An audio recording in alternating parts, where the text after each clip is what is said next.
Mute. Get started. And I wanted to start today by talking about something that's happening in my office that I'm just so upset about that I have to speak about it. And actually Karen Boves, who's the employing broker in Colorado, said, you better bring this up to the agents. So we have an agent who's been in business 15 years and decided to sell something out of her expertise. So when you're selling something that's out of your area of expertise, it could just be when you're a new agent, everything's out of your area of expertise. So it's good to have a co-lister anytime you're confused with anything. It is okay to co-list. So I just went over this in an office meeting a few weeks back. And of course, the person in question was not at the meeting when I was talking about it, but it would have been too late to kind of prevent what happened.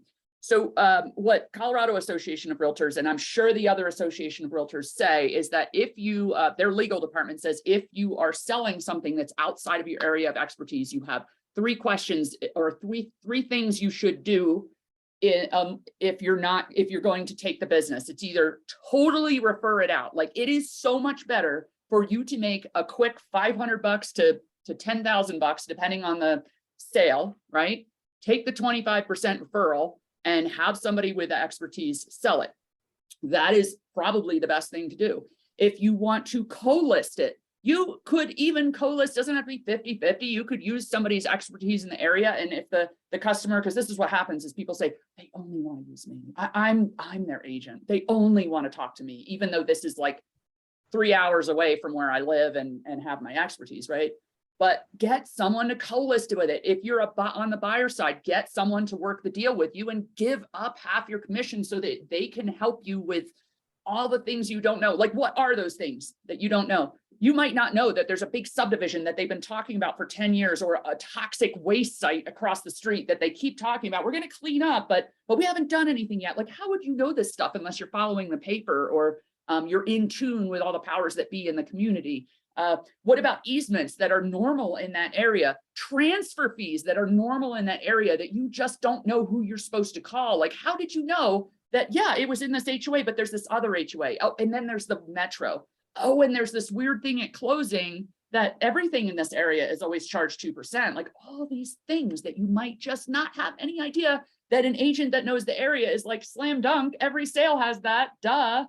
Okay, so the third thing you can do is to become an expert in the property. And I had a brand new agent that, she's not on the call today, but she took a listing that is the most difficult kind of property to sell in the area. It's a fractional, it's a floating ownership. Like, when I was up at our resort, I got good at selling these things, but even agents who had been in the business for 15 years and had known about these things and sold them before would still make mistakes because they were so complicated, right? She took one and I was like, oh my God, what are you doing? But I look at how she described it in the MLS. I'm like, she hit on every single point. Like, she did the research. She called every single person that had all the different HOAs. It was in an area that she usually covered. It was just a product that was very difficult. She did a great job, but it's because she spent days and days researching what are all the different listings have said in the past that have, like, you know, search the other listings and what they say about the transfer fees and all this stuff. And, oh, there's a membership to the special club. And, oh, did you know that it changes every year? Sometimes the sellers don't know enough to help you because it's their second home, or they just haven't been paying attention to those HOA things that come through the mail. So what this agent did is not only did she take something out of her area of expertise, and I saw it come up and I thought, gosh, well, you know, she does tend to cover a large area and maybe she's done a bunch of these before. I don't know. She missed something huge. So she missed a first right of a refusal. So you know what that is? That's when you don't have the right to sell your property until you send it to the HOA and find out if anybody else wants to purchase it. So they're a day before closing and the seller didn't have the right to sell it to this person without checking with the HOA first.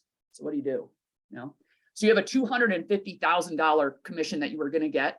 And, oh, there already was a mistake made about not knowing about a 2% transfer fee. Okay. So she already gave up more than her commission last week when there was a mistake that came up that we thought, okay, well, you got to eat this, man. This is not anyone else's fault. And then this came up. So it's a deal. It's something that we're dealing with. It's probably the worst case that I've seen in my 20 years of being in real estate. And of course, I wasn't a manager that whole time, so I didn't get to like hear about all the deals, but it's a bad one. So it's not fun to just go, oh, I'm just going to sell this cute little condo in the resort area, like 3 towns over. It's not like, oh, I just want to help my friend, or, oh, they told me they really want to work with me. I have heard it all. Don't do it. Just don't do it.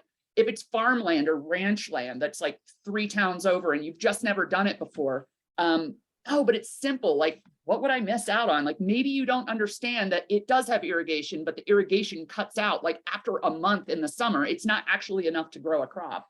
So unless you're going to do all the research and make yourself an expert in the area, just get help.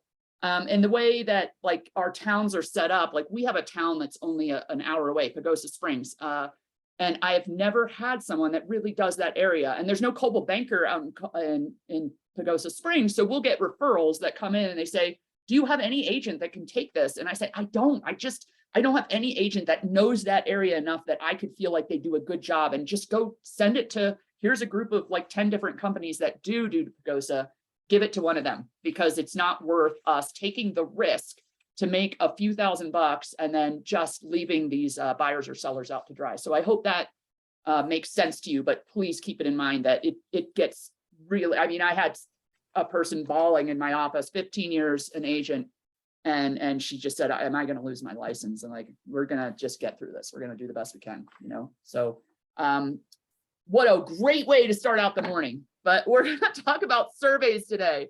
And what I wanted to, let me get out of here. Got like 10 things up. So we got people in different states here, but what I wanted to start out with, I know we all have survey deadlines, like we're all able to get surveys. So I want to talk all about surveys today. And the part of the contract in Colorado that I want to talk about is right here. So I know this is going to look different in your parts of the state or parts of the country, but this is what it looks like in Colorado. So it allows you to get out of the contract. This is 9. So up at the top of our contracts, there's a date table that tells, you know, so it tells you what date you have up at the top. So here's the survey deadline. So you write in the dates, when the objection is, and then it refers to paragraph 9. So we're going down at paragraph 9, and that's where we're going to spend all our time today. So whether or not your contract's totally different than us, but we're just going to talk about what this whole thing means. So in Colorado, the way it's set up is say, like, what do you want to get? Like, what kind of survey, what kind of thing goes in here, right? So when you're looking at what kind of survey you want to have, you don't put survey in the blank. Like if any of these areas say buyer will order survey, like what kind of survey? There's 10 different kinds of surveys. So just don't do that. And then it says who's paying for it, who's it delivered to. That's it. That's the only thing I wanted to kind of let you know about. So I'm not an expert in surveys at all. I am just a manager, and it differs, but I'm just going to tell you what I know. I've taken enough classes about them that I just wanted to give you kind of the background of what you can get.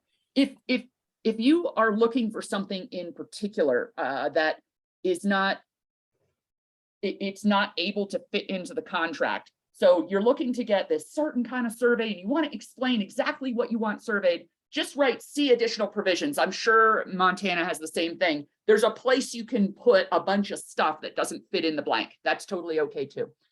So this is the part I'm going to go over. I got a whole bunch of things that I'm going to go over today, and I'll try to get it done, wrapped up by 11 o'clock.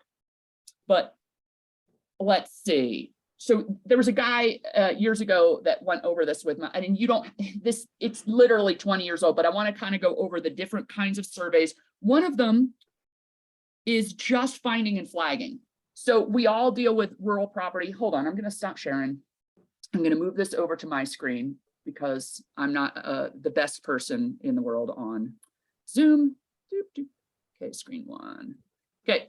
So the first thing you could do is a find and flag. And I don't even know if this is kind of legit anymore in Colorado. So it used to be you could pay what I used to do back in the day is I'd take my pink tape, right? Pink tape is the surveyor tape. And I'd go out and I'd walk the rural property, and sometimes it's really in the woods. I did a ton of rural properties that were like 1 acre, $30,000, right? So the guy who was selling the property probably didn't have the money to like go get it surveyed again, but I'd go see if I could find these pieces of rebar. Back in the 70s, they smacked some rebar in the ground and said, this is your corner marks. So they're not like real surveys, like It was surveyed at one time, but these are not big pins. You see pins where it says survey lot 20, lot 22, 23. There's like an actual pin. This is just like a piece of rebar sticking out of the ground. So I'd go and walk around, and if I found one in the ground, I would tape the tree. And that way, if you were on this side of the lot, you could visualize. You're like, oh, you see that pink tape over there? I'm not a surveyor. I just kind of put up some pink tape where I saw something in the ground. I don't know what it is, but it looked like a surveyor marker. So I'm not telling people I found the corner marker, because I don't know if somebody moved it over the last 20 years, but I'm telling you, I think this is probably the approximate boundaries, because that's where I found stuff in the woods, right? Most of them were gone, because if it hasn't been surveyed over 30, 40 years, you have enough foliage that went over it that you really need a metal detector to find it. But what it would do is, if somebody went and wanted to get a survey, my work in trying to find those things would save them a bunch of money when the surveyor went out, who's like, what, $200 an hour? And we don't get paid till closing, so our work is free. But if you can still do it in your state, find and flag just means I'm not that concerned, but I'd kind of like to know if you find a surveyor marker where it might be, right? So the surveyor, the real surveyor, will go out and they'll try to find anything that exists, and they'll mark it just like I did. So they mark it with some tape and they say, this is what I found. And so back in the day, I mean, this is 20 years old. This is not a $1,200. This is going to be a lot of money now. But it was a certain amount per, let's say it's $200 an hour. And then they weren't marking anything. They were just putting tape where they found things. In Colorado, I believe that changed back in the day, and that they're not allowed because they have licenses, they got insurance. They're not allowed to say, I think it's anything. They have to actually, if it's not there, they got to mark it. So you could say, I want you to find and flag anything that exists. And if you can't find a survey post, you got to actually put one in. And so you're paying the surveyor to mark where the actual post is on the ones he can't find. So I don't know that you can still do this. I just know that's the cheapest option, is just saying, please go find what you want, but my customer isn't that concerned with it, right? So then, okay. So, hey, Heather, real quick. Yeah, go ahead. Is there any, hey, I found this post as the surveyor you're paying, but I didn't double check that it was accurate. Maybe it was moved, maybe it's not. You didn't ask me to do that. That's a find and flag. Yeah, I used to do that all day, and it was good enough. So let's say the person isn't going to build. They have no, like, it's the guy you're working with. He'll build someday, but he's not planning on doing it anytime soon. There's nothing on the property, so he doesn't care really where it is. He's like, I know it's $30,000 I'm spending. Like, I'm not that worried about it. Just find and flag anything you have. But you're not, the surveyor isn't like telling you that's where the corners are. So that's the cheapest. But I'm thinking that I think their insurance says you can't kind of do that. That's like us saying, I know you're not working with me, but let me give you some real estate advice. You know, like, we can't do that because we have all these laws and stuff that happen. So what I wanted to impress upon you is that when you have a buyer who's trying to buy a property, they could spend $15,000, $20,000 on doing all the different kinds of inspections that exist, right? So you're buying a house, you can check if there's radon and termites, doing house inspection. I could do, how about I add a foundation inspection to it, and structural engineer, and I want to get a roofer up on the roof and test that. And I want to look at the solar and see, I might put solar on it. So I'm going to hire a solar guy. I'm going to get a surveyor. I'm going to get, I want to get asbestos checked. I want to get lead checked. I want to make sure there was no meth in my house. Like, you could do anything you want. The sky is the limit. So our job as a realtor is to tell them all the different kinds of things that they have in their power as a buyer to get checked. And some are important to some people, and some of them aren't. A survey is important. Like, I am saying, it is really important, and you got to impress upon people that if they have any money to do anything and they can get a survey done, like, please, uber important. You can let the meth lab idea go of like getting that checked. Like, that doesn't happen in our area as often. Or, you know, lead, if you have little kids, yes, you should get lead tested. But other than that, it's probably like you don't see it as much as you used to. But a survey is really important, especially you got a shed on the property, you got a house on the property. You want to make sure it's actually on the property, whether or not you see a post sitting there. You don't know if the neighbor might have moved it. Who knows? Like, you just don't know. So it's the buyer's important to decide what is important with them, for them, and what risks they are willing to take on. Here's another one. You could hire an attorney to look at everything, all your documents. You could have them look at your title. So I want your mindset to never go into a transaction where you think, you know, we just want to get this closed. I just don't want to deal with a survey. The market is so quick. If we go and ask for a survey, it's going to hold the thing up. There's no way we're going to get this under contract. So you have to say, if they give everything else up, we got to make sure the house is like in the right spot, and that they, unless you're on a 35-acre piece of land and the house is right in the middle, who cares? But if there's fencing, irrigation, you got to check on those things.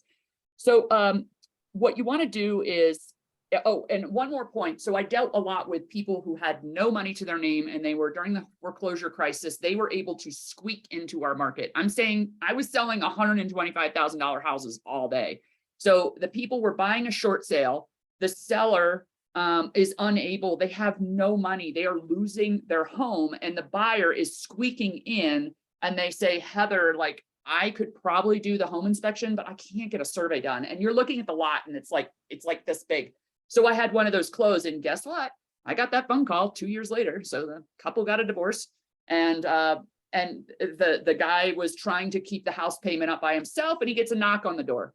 And the neighbor who had a vacant lot decided to sell and got it surveyed. And guess what? The corner of the lot goes, or the side of the lot went right through the back of his porch. So covered porch, it ends, he said, what are my rights? I said, you have none. Like, they could ask you to demolish it, probably not. But there's also a setback. So remember that it's not just where the line goes, but how much the setback was. They were able to work it out. I said, you could purchase part of the property, but probably you could just get an easement, or just say, it's been there for a long time. Is that okay with you? But what you do, so if the person, you're trying to write an offer, it's a multiple offer kind of situation, and you don't know if they want to get a survey or not, you're just trying to type it up and you're going to meet them in an hour, put the date in the contract. Before you talk to the client, you don't ever want to take the date out and say, we're not going to get a survey. You also don't want to take the date out and go, so did you want to get a survey? You put the date in the contract saying you are going to get one, and then you talk to them about it. And if they tell you, they instruct you, you're saying, I think you should probably get a survey. It's really important to know where the property is and where the lines are. And they say, I don't want one. Okay, take the date out. That is their choice. And I would probably follow up with an email sometime that week. You know, it doesn't have to be the first thing you do, but you're sending them an email. Here's your signed contract. Remember, we talked about per our conversation, we weren't doing the survey, but we're going to get all these other things going, because it is that important that you don't want to be on the stand. I always think of, what would it be like if you were standing in court and the judge said, so you didn't get a survey done, Mr. and Mrs. Buyer, who have now lived there a year and found out that the corner line went right through their porch.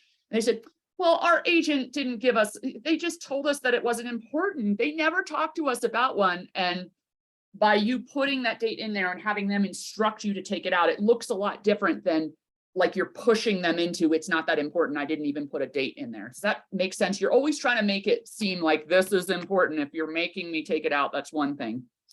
Any questions about like the way you handle things like that? You're always having them pull things out, not you. You would never want to instruct someone, you know, we really shouldn't have a home inspection because we have multiple offers. It's like, oh my God, have them tell you they don't want to do that. Don't be instructing someone. Does that point make sense? Yes.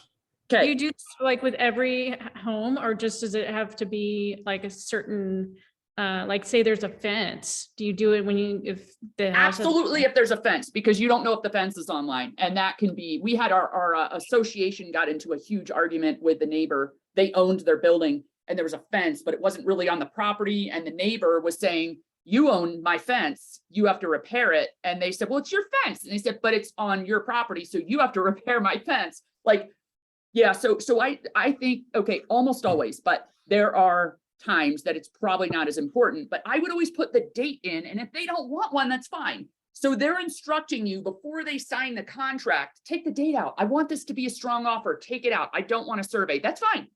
If they ever say, I'm not sure, leave the date in and say, so for us here, it's at least 3 weeks to get a survey done. It really is. Like, I don't care if you double pay someone, it's going to be 3 weeks. So you put the date in and say, look, I'm going to leave the date in the contract. We're going to sign it. We're going to submit it. If you get this house under contract, let's just give you a couple days to decide if you're going to do a survey or not. And then if you don't want to get it done, it's no big deal. You're not forcing the person to get a survey. You leave it in, and then you can put language in there that says, if buyer chooses to elect this option. Does that make sense? So you're saying the buyer will pay for it. The buyer will order it. Don't worry, seller. We're not asking you to do anything. We just want a chance to get a survey done. But if we choose to elect this option. So you're not saying like you have to do anything, but it gives them a couple days to think about it, because we give them so many decisions to make when they're writing an offer. Oh, you got to get this. Oh my God. And how much are you going to offer? And say, let's just put it in there if you're not sure, and then we'll take it out later. But if they're a savvy buyer, they might be like, I don't need to know. It's 240 acres. What do I care? It's like, that's fine. I just want to make sure you cared. So I'll get into the other things, and then we can like talk about like how it works structurally with different kinds of properties.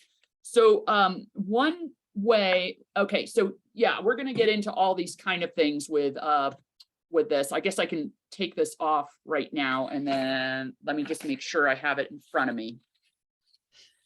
Find and flag. Okay. One way to make the survey cheaper. Yep, I said you can, if you have a surveyor out there, I'm going to kind of skip around. And then we're going to talk about the different kinds of surveys. So if you are getting a survey done for a buyer, make sure you have your phone on you at all times. If that person is out on the property and you have spent a ton of time like looking for corners, this is how I handle it. Is I do my job in the woods, and I know we're liability wise, we're not supposed to be walking around in the woods and marking corners. Like that's just not what we're supposed to be doing. But I'm just marking the tree by what I saw. So if I'm meeting a surveyor, I've already looked and saved my buyer or seller some money, right? I hire the surveyor, I meet the surveyor out there 10 a.m. I say, hey, I'm gonna just take 10 minutes and show you what I found. And I'll say, look, the property over there has that corner marked. And he goes, oh my God, there it is. Oh, that just saved tons of time, because now he has something to work from. That one was just surveyed last year. So now he can measure from that property. And then I'll walk around the property with him and say, like, see where I marked it over here? You can rip that tape off the tree, but I just wanted to show you, here's the spot I marked because I found something. So you're saving them like an hour of time by just showing them a couple things and say, okay, I'm out of your hair, I'm out of here. So that's, if you know where those things are, then that's how you help, and then you get out of the area. And they're usually pretty, you've never had anyone be like, thank you for your assistance, Oh, ma'am, they but I need to love make it. my own assessment.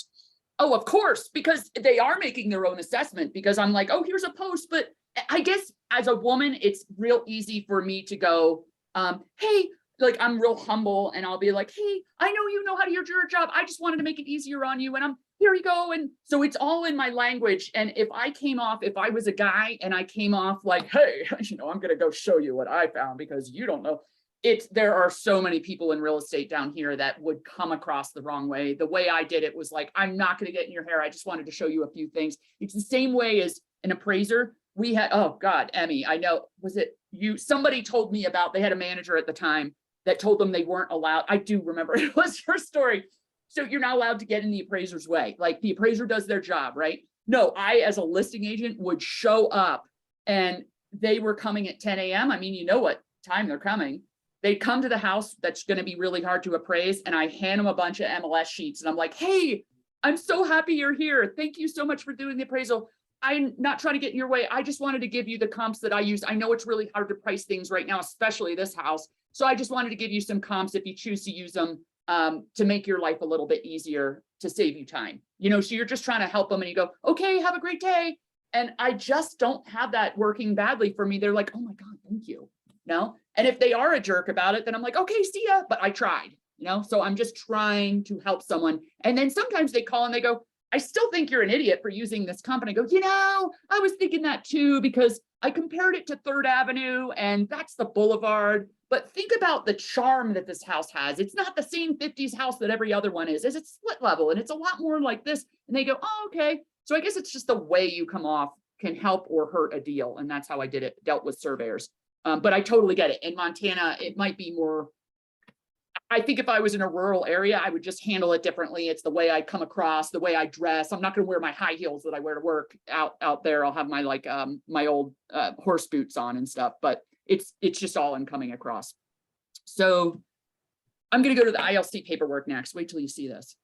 You guys all have improvement location certificates. That's what everybody orders. They're like, I want an improvement location certificate. Well, look at this. Right on it, it says, I hereby certify that this is an ILC. It is not a survey. So why are you ordering one? It's not a survey. It's a piece of paper that's not worth what it's written on. That's exactly what I tell all my buyers and sellers.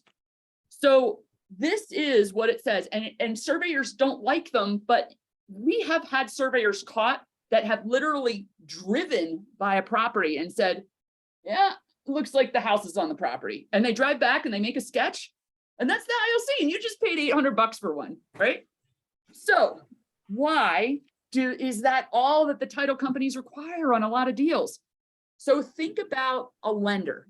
A lender is going, or a title company, any kind of insurance company is going to have thousands and thousands of policies out there. So if one of them, the risk to them that one property has a house that's not on the property, it's probably pretty slim, right?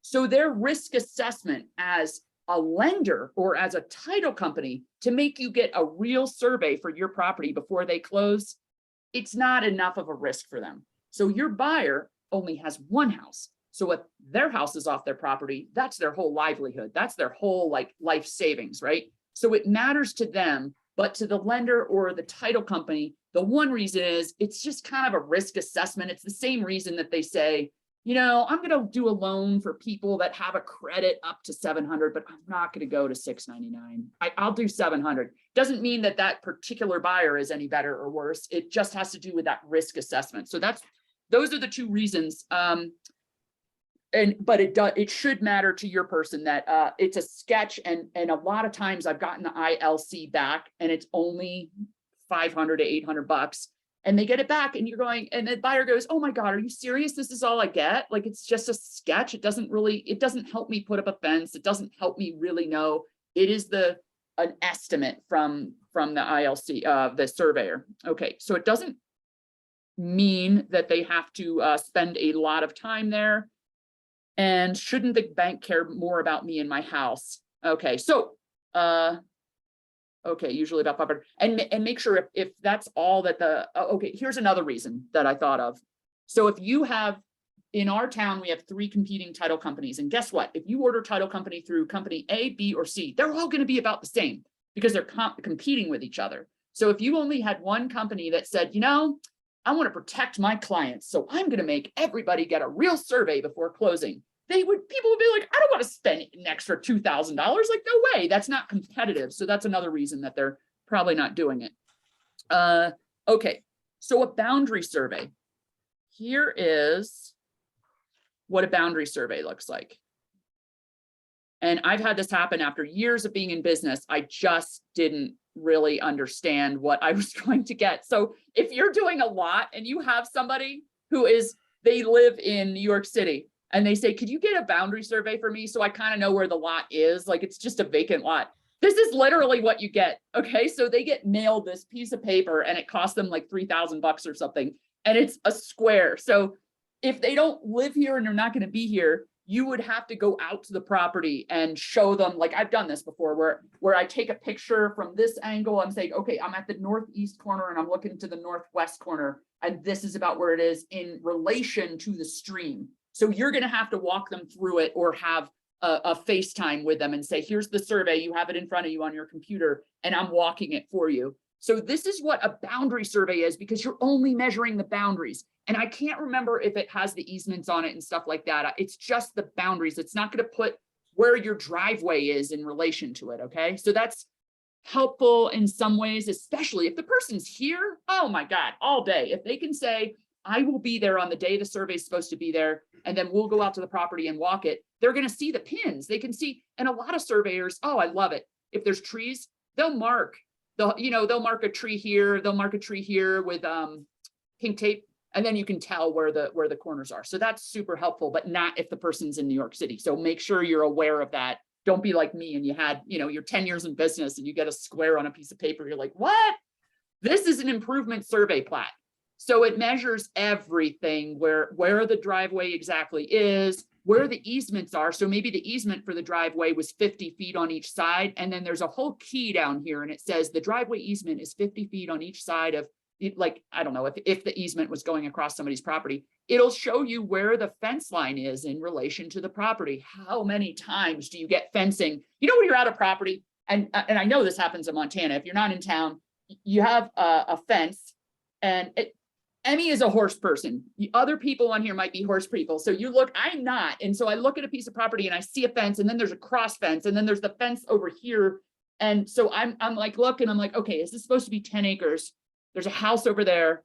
There's 2 fences. So which one? So you never want to get caught in a situation where you're going, I bet the fence is on mine. I bet it's that one back there. Because so many times they're not online, or people offset them because they want to make sure, you know, either they did it 30 years ago and they didn't really know where their property line was, or they wanted to set it somewhere that was not on the property line so they could be in charge of fixing it.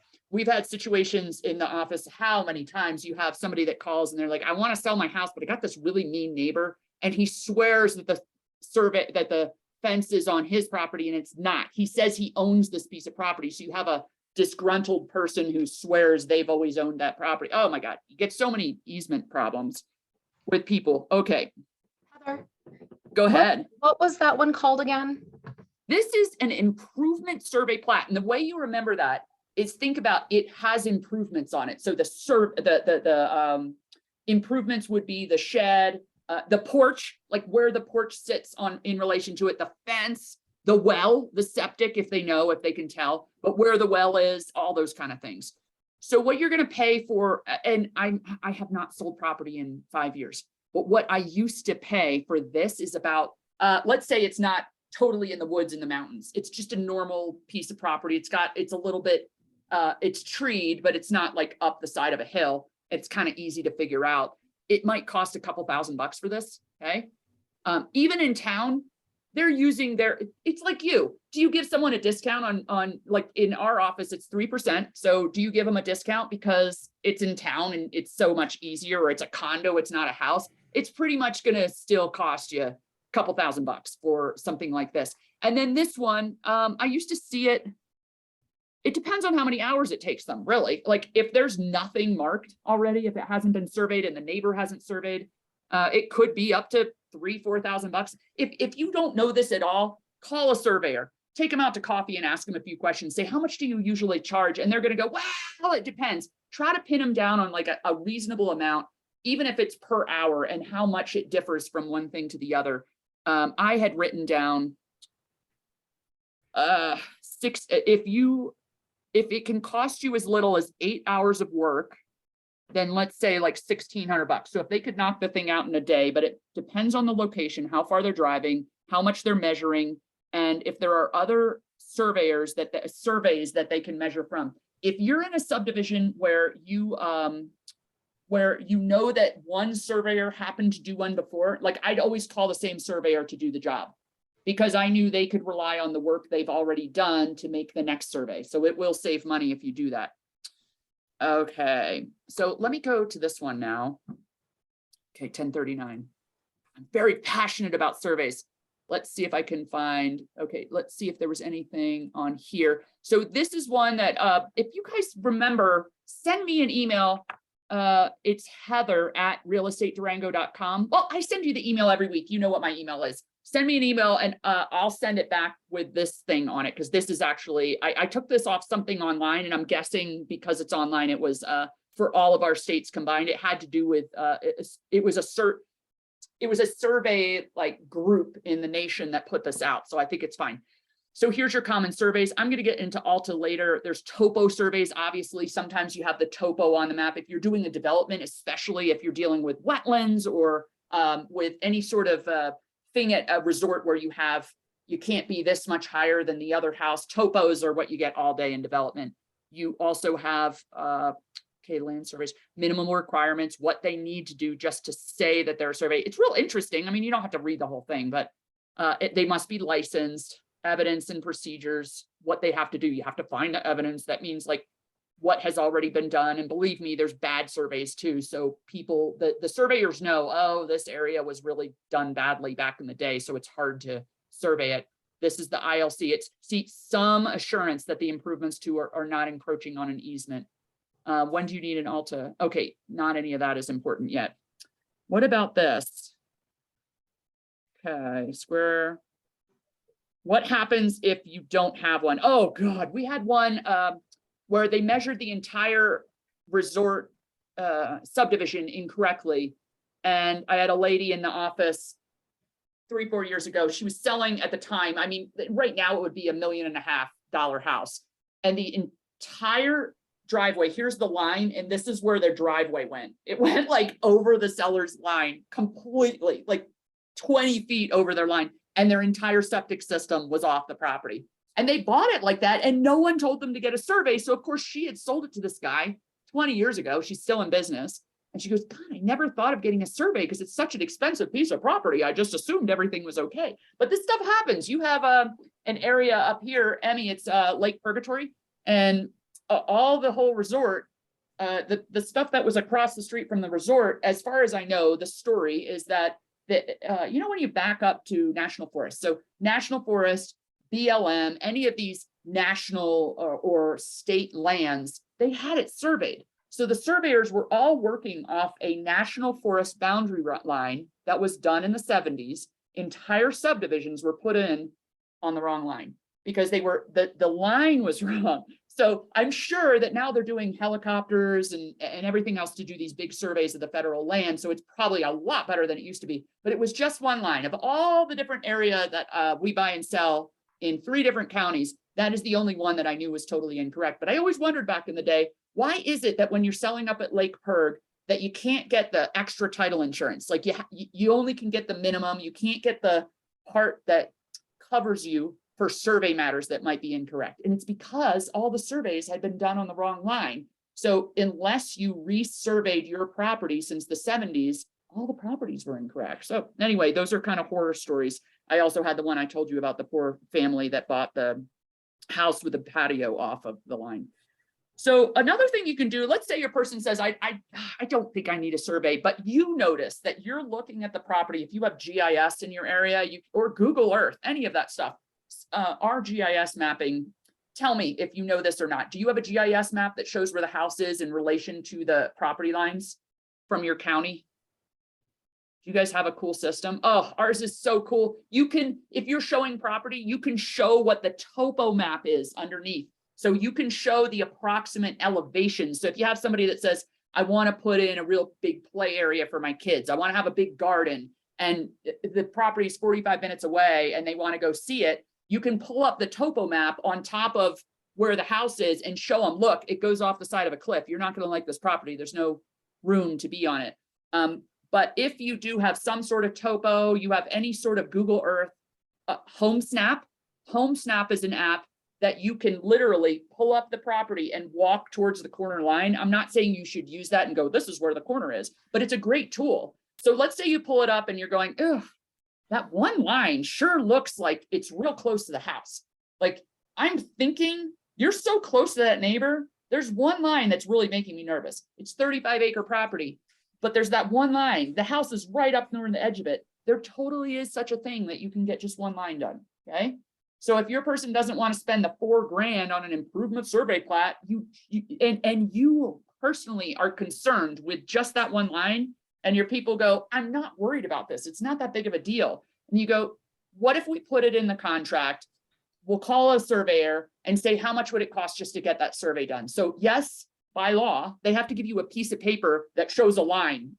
It does. It'll say 323 feet, and it's all written up, and it has their stamp of approval, and it goes to the county, and it's recorded, and it's just a line, but it saves them. They can go out to the property. You can go out to the property. They're in New York City. You take a picture, and it shows the house in relation to the pink tape, and the surveyor was good enough to put pink tape the whole way across. So now you can tell that the house indeed is out of the setback, the 15-foot setback, and they're not going to have a problem 10 years from now where some jerk on the HOA comes by and leaves a note on their door and goes, did you know your house is in the easement for the HOA? And we need that for the sewer line that goes through the neighborhood. So just to avoid problems, that is a really cheap way to do it. Okay. Okay, national definitions. Here's another one, elevation certificate. So we've had, I had one of those that was wrong. So there's a whole condo complex right outside of, it's in Durango, Emmy. And you leave downtown and it's an enormous complex that was built, I think it was an entire foot off of where it was supposed to be. So when you're dealing with floodplains or anything where there's a river anywhere near you, or in the deserts, you have the floodways. So if it rains real hard, there might not be a river, but it still is a flood zone. Crazy. Like in our downtown, we have flood zones. So Emmy, just know that up in the neighborhoods, there's a flood zone on a side of Crestview Hill because the storm in a desert, you have all the water. So don't ever be shocked when you see those flood things come back that you're in a flood zone. So this whole property was built, the whole condo complex, there are a whole bunch of like, well, now they're $350,000 condos that were built in the flood zone because it was like a foot off. So they had to get this. So that's what they use when they're in a flood zone or you're building a condo complex to prove that you're in a certain elevation. That's one of the reasons that you see elevation certificates. And a surveyor, I'm almost positive the surveyor is the person you need to call. So if you ever see that in a file that says you need an elevation certificate to prove you're not in this flood zone, like it's a condo complex, it's simple, and it's a surveyor you need to call, or the HOA needs to call to get that done. I'm almost positive. So in Alta, so let me go back to this piece of paper, the survey definitions. I think it was written on here real well, or I don't even know if I'll share it. Let's see if I can get to it. When do you need an Alta survey? So an Alta survey is the best kind of survey if you need it. So see how it says it has the subject property, structures, fences, utility lines, roads. I was lucky enough to be involved in a $6 million sale before I got out of, I was managing at the time, but I was representing the resort. At Purgatory, it was Durango Mountain Realty was the old ownership of the resort, and they had all the development land outside the resort, even though they sold off the ski operation. So I was representing the old owner who was the developer, and he was selling this huge piece of property. And they had to have an Alta survey done because it was going to be a development eventually, or they thought it might be, it had development potential. So the kind of surveys that we got the elevation certificate, we got the topo survey. It was so cool. I mean, you're talking about like 80 acres or 50 acres, whatever it was. And it shows like exactly what elevation everything is. So I can send it to a developer in any part of the country or world, and they can see the property. It's like Google Earth but even better. But one of the things they did was an Alta survey, and that's the first time I've ever actually had to deal with one. And Alta, so imagine an old piece of farmland that happens to be at a resort now. And so there's old roads and there's old fences, and there was a line where the tax district changed. You actually changed from one county to the other inside this piece of property. What else was there? Okay, so utility lines. So everything was marked. So you had pink tape and markers everywhere. So you went onto the property with a buyer and you could tell exactly where everything was. It was the coolest thing. It was like walking through a virtual reality. So you have the survey in your one hand and you go, oh, like at first you're like, oh my God, there's just pink tape everywhere. Like, I don't know how to see, but it was, okay, this one's the utility line. So this is where your electric comes in. Okay. And your water sewer is over here. And now this is where it turns from La Plata County into San Juan County. Like, so once you got familiar with it, you could totally walk the whole property. Altas are awesome, but they're so expensive. I think they start at, oh my God, years ago, it was like $8,000. So who knows what they cost now? When do you need one? You need one when you're buying or selling commercial real estate, probably could need one. Not mandated for every land. There's sometimes you would want to pay extra. So when buying a piece of vacant land, they say it's not required. The only time I've come across it really was in that development land. And then I have heard that if you purchase a property in our title company down here, so there's probably a different rule up there. Our title company down here, if you sell a vacant piece of land for over $1 million, it required an Alta. So this property, not only was it because of being a development piece of property, but it was over that $1 million mark, and the title company was going to require the Alta to sell it because that was that liability ticket for them where they go, dude, you got to get an Alta. Like, we are not dealing with this without an Alta. So I have heard that's a reason that you need it. Okay, anything Hey, that you Heather, have questions about that? On there, it said, for refinances as well. Is that Never. if, I've Okay. never heard of that. Okay, so I do know that most title work, if you want to know if there is going to be before I write an offer, I usually would call the title company and I'd say, do you need anything on this one for a survey? My guy doesn't want to get a survey done, but do you need anything on file to close it, right? So you don't want it popping up last minute. And then there's language you can write that says it requires an ILC. So you say, hey, buyer, I know you said you didn't want one. The title company is making us do one. If it's required for the title company, I make the seller pay for it. And if it's required for the buyer's lender, it's a buyer cost. That's traditional in my area. It's probably different everywhere. In this market, it's different. Maybe the buyer pays it no matter what. But doesn't that make sense? Like, if you need it to sell, then it's not my problem. But because in our area, title is paid by the seller, except for your loan, and then you pay all your loan costs. Okay, so you could always have language that if somebody doesn't want a survey, you just put in the date and say, look, then you have language down there that says, this box is only checked if it is necessary for the closing of this file. And then if it is, you have the seller pay for it if it's on title, it needed on title, and the buyer pay for it if it's on lender. Don't write that down because that's not said very well, but I actually have a clause for that we use here. Yeah, so what I've had is sometimes, as I had been 8-10 years in business, I sell this piece of property and it had an ILC on file. So I assumed we wouldn't need one to close the deal. And then I found out, well, it was 15-20 years old. And I said, well, what does that matter? It's still, why would it matter? I guess the title company made you update it after every so-and-so years. So don't ever assume you're smarter than the title company. Just call them and say, do you need an ILC on file to close this? So yes, if they change lenders, maybe the first lender didn't make them do an ILC and the second lender does require it. Usually I have not heard of a lender requiring a survey, but I bet there are instances where you refinance a certain way. Like maybe you're pulling more money out and they go, well, it's more of a risk now because you don't have 20% down. Maybe they would have an extra requirement. So I shouldn't say I've never seen that. It probably exists with a certain kind of thing, but I've never heard of it myself. Home Snap. So yeah, if you've never checked out Home Snap, I don't use it for any reason, or I didn't back in the day. Maybe it's cooler now. The two reasons I liked it were that you could drive by a property and know what it's worth. So I love it on vacation when I'm like, what are they selling that house for? And I'm like driving through New Jersey or something. And then I also like it because when you're showing land, it's helpful because it shows you as a little dot in relation to the property lines. So you can kind of tell where you're at. I always said when I showed property, I always downloaded the GIS map so that I had something to go on if you have one. Okay. There are good surveyors and bad surveyors. We have one surveyor in the area. Emmy, I can tell you who it is.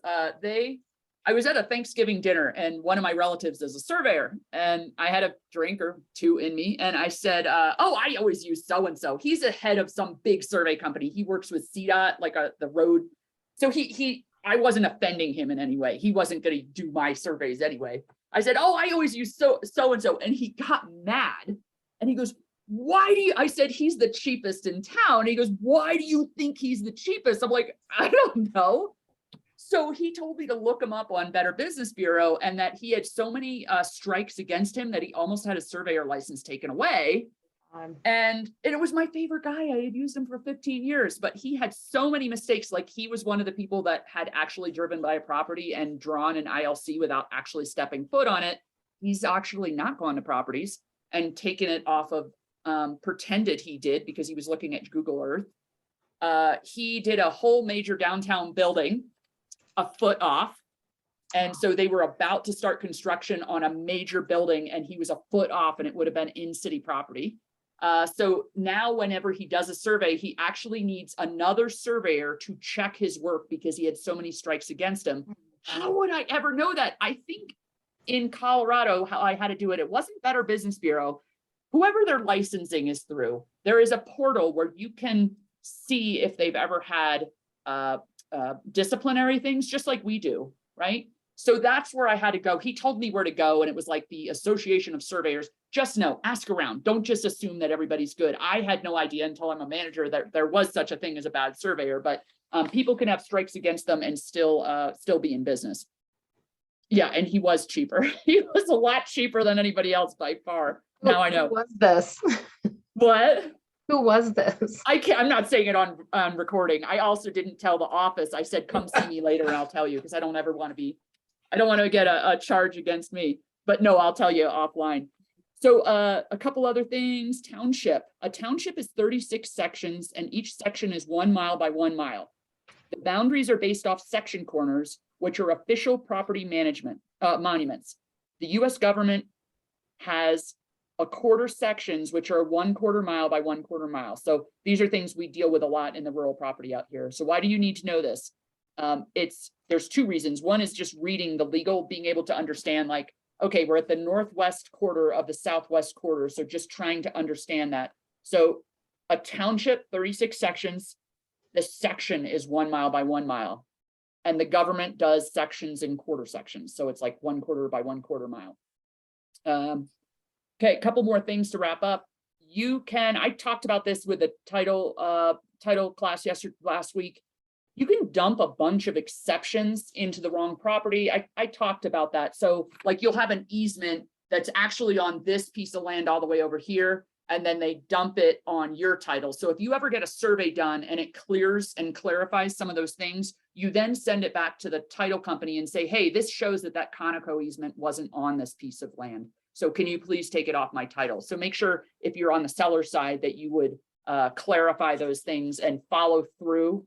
If it has to do with, around here, we just have easements crisscrossing everything from the gas industry back from World War II. So just know that exists, and you can stick up for your seller in that way. If you know a surveyor who does a lot in the work, oh no, I said that. Always ask how busy a surveyor is. Don't assume that they can just get something. So if you're asking them to do something for you, say, hey, I got something out and I'd love to use you. I got something out in Aspen Trails. Wanted to use you. I know you do a lot of work in the area. How quick could you get it done if we get this property under contract? They could easily say, oh, I'm so glad you told me now because I was about to go out there tomorrow. Well, keep me posted. If you get it under contract, I can knock that out the next day. That's not usually how it works. Okay, gas. I think that was the last thing I wanted to talk about. So gas in Colorado, I have no idea what it's like in the rest of the country, but I'm sure it's not much different here. We have a lot higher regulation than New Mexico or Utah, but in Colorado, even though there is some regulation of the gas industry, the rules always change with industry as money can be made. And that's not, it's the way that we have livelihoods here. So the gas industry brings in a ton of tax dollars. So if you have oil in your area, or you have gas, or you have a major industry that requires easements, and they own mineral rights, or it could be mining too. I don't understand how mining works. We don't have a lot of it around here except for gravel. So just know, if you know the law is such and such, don't ever go telling your customers, don't worry about it. They can't, even though you don't own the mineral rights, and there's an easement back there, you're never going to have to worry about that, because the rules are it can't be more than 3 in one section, or, whatever it is. The rules will always change as they find more gas, or the cost goes back up, like it's just up to your Congress and your powers that be in your state. So just always tell people to go to an expert if they have questions about those kind of things, because that does have to do with surveys. You're like, well, there's no gas right now, but there could be next week. So just have them get their questions answered, not from you, even if the rule has been a certain way a long, long time. Call an expert. You're not that person. Okay, let me see if there's anything else. Frantic realtors, yeah, just don't do that. Don't do that and call a surveyor and be like, I'm so sorry, but I need this today. Unless you're just calling in a favor because you call the same person each time. ILC, common surveys. I think that was about it. Do you guys have questions? There was a lot to handle. One survey class.